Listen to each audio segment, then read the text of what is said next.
అదే RTV app వార్తల్ని క్షణాల్లో చదివే అవకాశం ఉంటుంది. ఒక న్యూస్ పేపర్, ఒక టెలివిజన్ ఛానల్ మీ చేతుల్లో ఎప్పుడూ ఉంటాయి. నేను పుట్టపర్తి సత్యమ్మ గుడి దగ్గర ఎందుకు గుండు కొట్టించుకున్నా అంటే కన్నా పుట్టపర్తి ఎమ్మెల్యే నేను 23 ఏళ్ళు చేసి నాకే అన్యాయం చేసినాడు. నా లాంటి వాళ్ళ కార్యకర్తలకు మొత్తం కాన్స్టిట్యున్సీ వ్యాప్తంగా చాలా అన్యాయం అన్నాడు. కానీ నేను బయట పడిన వాళ్ళు కొన్ని వేల మంది ఉన్నారు. నేను ఎందుకు గుండు కొట్టించుకున్నా అంటే కన్నా పుట్టపర్తి ఎమ్మెల్యే అనుచరుల దగ్గర నేను ఛాలెంజ్ చేసిన, నేను మీ సార్కు టికెట్ వస్తే అరగుండు మిషన్ తీపించుకుంటా అని. అందుకు ఈరోజు ఛాలెంజ్ చేసిన.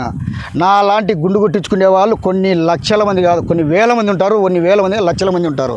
ఎందుకుంటారంటే కన్నా ఆయనకు ఓట్లేసి గెలిపిస్తే ఖచ్చితంగా నా పరిస్థితి వస్తుంది. ఇంతకన్నా నేను చెప్పలేను.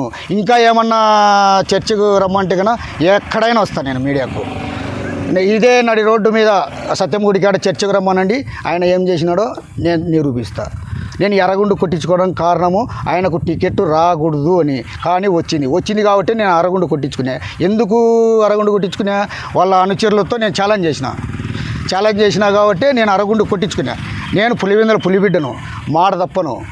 అందుకు కాబట్టే నేను అరగుండు కొట్టించుకున్నా. ఎందుకంటే రేపు పొద్దునేడి ఇదే ఎమ్మెల్యే అనుచరులు ఎదురైతే నువ్వేం ఆ రోజు మాట్లాడినావు, అది ఇది మీరంతా ఇంతేనంటారు.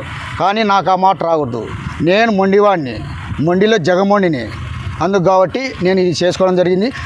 మొత్తం పుట్టపర్తి కాన్స్టిట్యున్సీ కార్యకర్తలకు ఒకటేమన్నవి, ఈ ఎమ్మెల్యేకు ఓట్లు వేస్తే నా మాదిరి మీరు అరగుండు కొట్టించుకుంటారు.